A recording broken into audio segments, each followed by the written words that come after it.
going to, it's just outside Nontron actually. It's called Le Périgord. It's a routier, cheap meals, tasty, home cooked food, really. Routier is like a transport cafe. Stop. Yeah, like a truck stop. Transport cafe, that sort of gubbins. In the winter, they do jus de porc, which are just phenomenal. We won't be getting that today, but might do. We might do. I don't think we will though. We'll It's more a winter thing anyway. We'll let you know how we get on.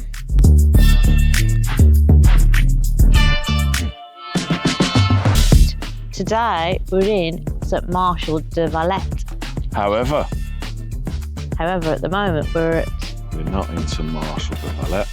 We're at the Château Bernadière. Yeah. We've come to show you another fort. It's closed.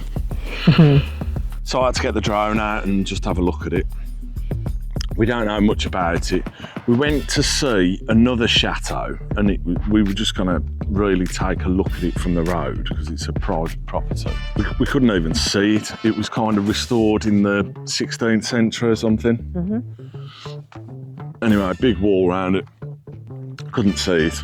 And I thought, aha, there is another at least 10 chateaux that I know of that we can get pictures of.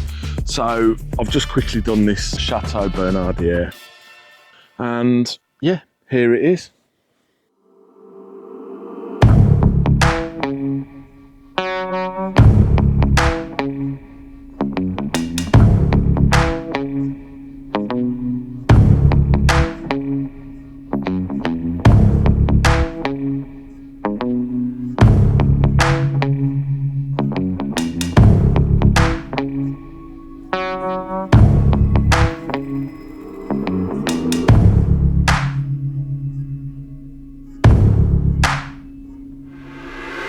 Château La Bernadière is a private site in the Périgord Vert, near Mareuil on Périgord.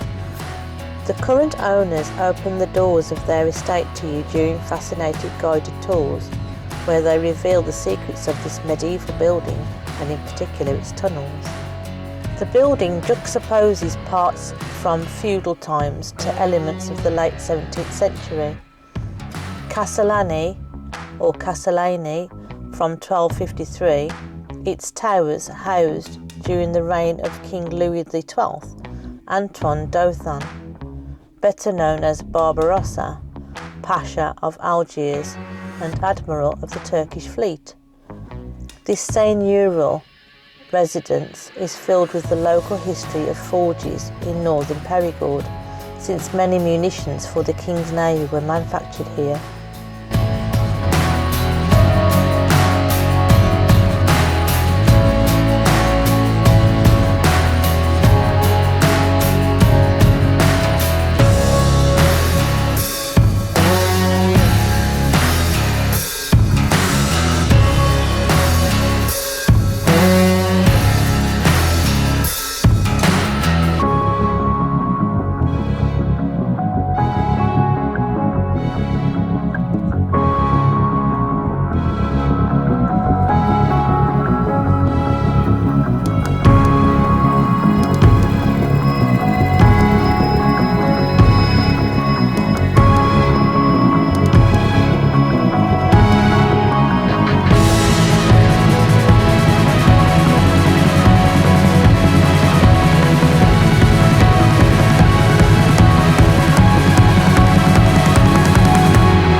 Next to the Périgord.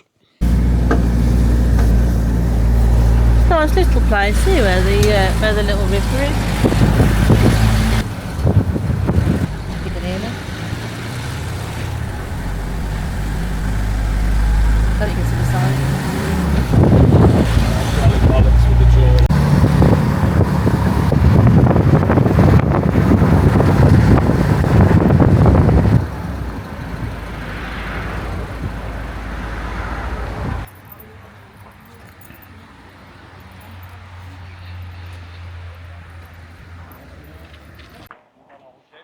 C'est allumé, arrêt d'urgence, arrêt immédiat, machin, j'espère que ce moteur.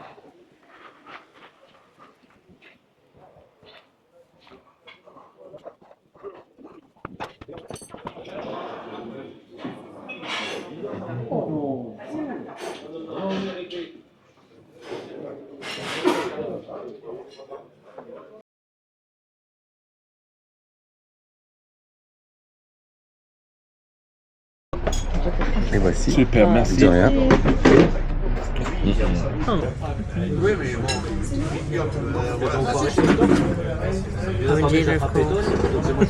Merci. Et voilà, bon appétit. Charcuterie plat. So you got some so you got some like serene salad, something like. Pate, ham, cornichon. Cocker got a salad of epinard, spinach, Yeah, always. tomato, mozzarella, and penny with pesto in. Penny pasta. Any pasta With pesto. in. That's hard to say. I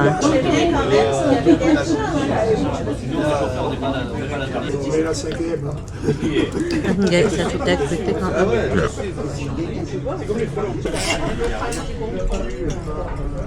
Raw tomatoes. Is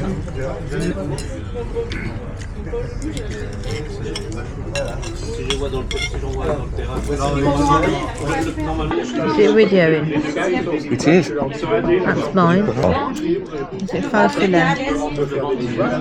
It is a faux filet.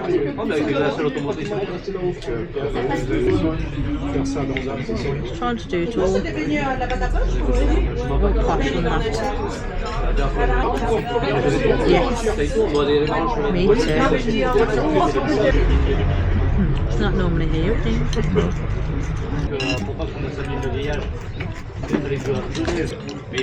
That's fantastic, that steak. Didn't have it in place for when he came. Never mind.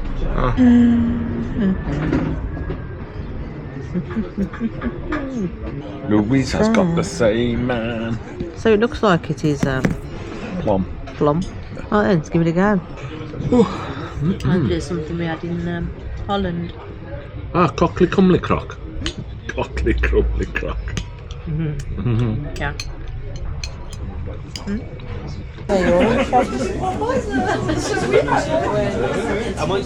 Did you like your pudding? It's alright though. I was going to say potato. It's not potato at all. It was apple and tart cherry. Very nice. With a bit of chantilly cream on the side. Let's go and eat it, drink that inside. You can always go and eat your drink inside. Oh dear. Shall I just go through?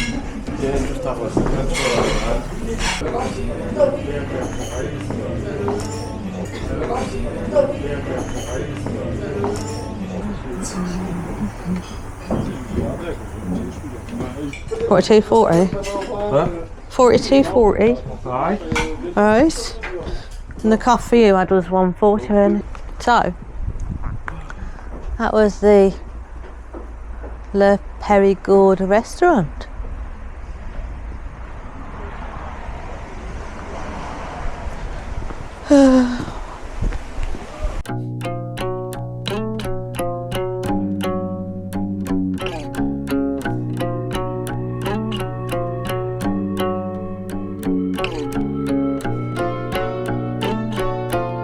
It's Saint Martial de Valette. I know.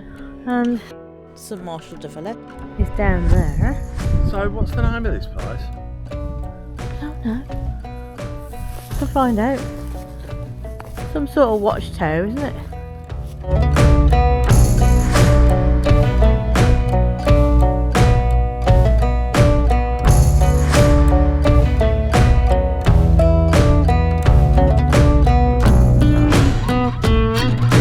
The history of the Jarrige in Saint Martial de Valette.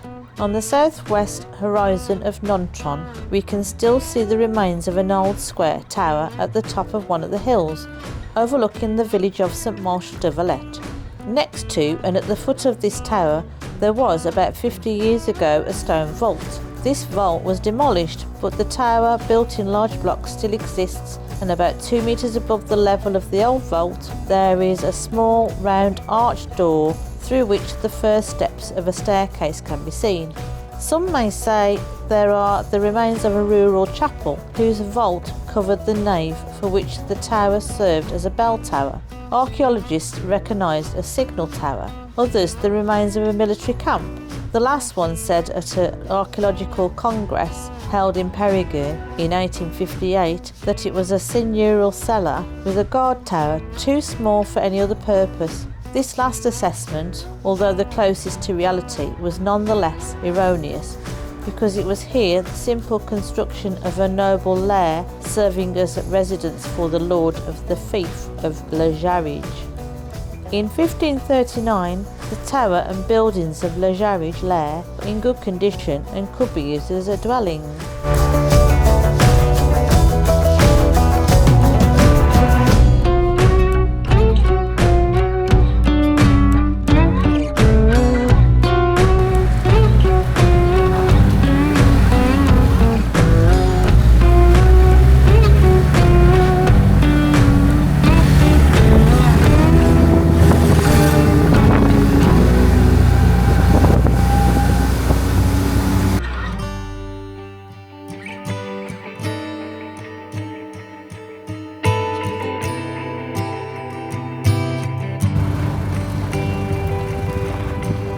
We've seen this little church. You can only see the roof of it from time to time, normally in the winter. And today we've decided to have a look at it. It's known as Le Petit Saint Martin. It's a small church, more a chapel than a church. What's it about, Louise? What was it to dedicate? It was something to do with the two sources of water, like sacred water. That are here. There's two springs here. Two sacred springs. This is what the side of it looks like. Right, let's have a look. What's that? It's a goose and something else, don't know what though.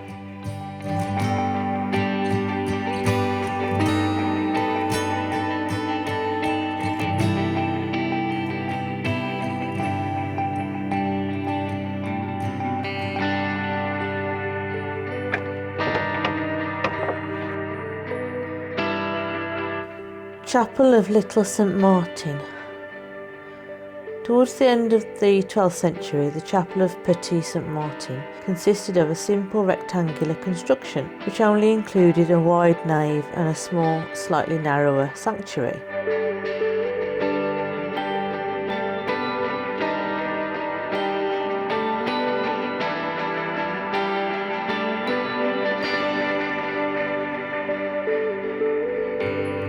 The interior of the building featured engaged columns, topped with sculpted capitals. Among these capitals, noteworthy is the one depicting Samson slaying a lion and Delilah cutting Samson's hair.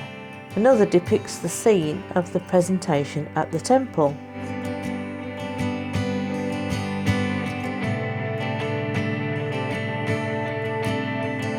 Today, a Mass is celebrated there every year at the Feast of Ascension.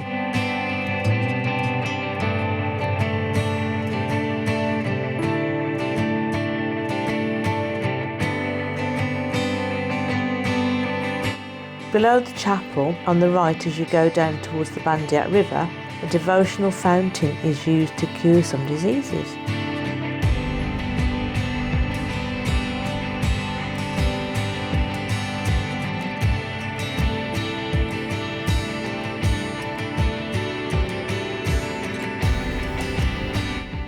What a mad little church. Sometimes these doors are open. Yeah, Le Petit Saint Martin.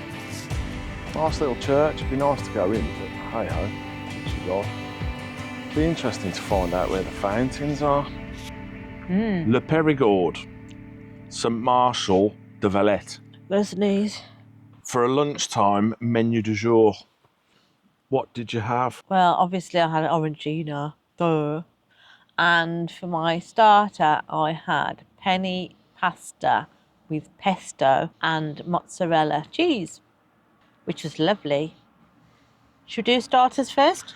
I think so. It'd be rude not to. What did you have for starters, Richard? I had a charcuterie, which was an assiette charcuterie, which is a platter of meats. There was pate, chorizo, ham, and there was another sausage there. It was a local sausage. And the salad, there was a small dressing on it. And bread. And bread. You had butter with yours, with your starter, didn't you? Yeah.